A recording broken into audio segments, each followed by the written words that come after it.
Saudi Arabia put on a grand show for the president, who chose the seat of Islam as the first stop on his first foreign trip. In Israel, Trump wore a yarmulke as he placed his hand on the Western Wall. Then, with Prime Minister Benjamin Netanyahu at his side, he spoke hopefully of the possibility of a regional peace deal. I've heard it's one of the toughest deals of all, but I have a feeling that we're going to get there. The Vatican trip, by contrast, is more about reconciliation.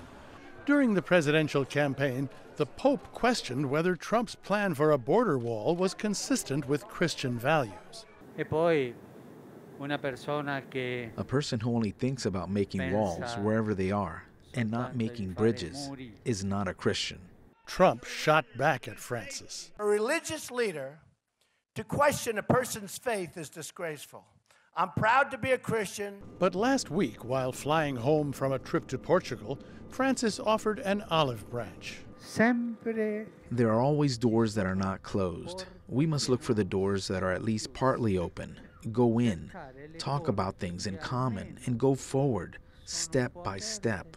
The Vatican meeting is being seen mostly as a photo opportunity and a chance for the two leaders to get past their differences, says Jerome Sokolovsky via Skype. I think there's an understanding that things are said during campaigns either to win votes or because tempers flare. And at this point, both Donald Trump and the Pope probably are going to let bygones be bygones and talk about the issues that matter to them today. The meeting is scheduled for less than an hour.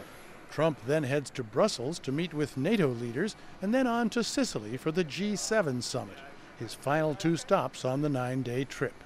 Peter Heinlein, VOA News, the White House.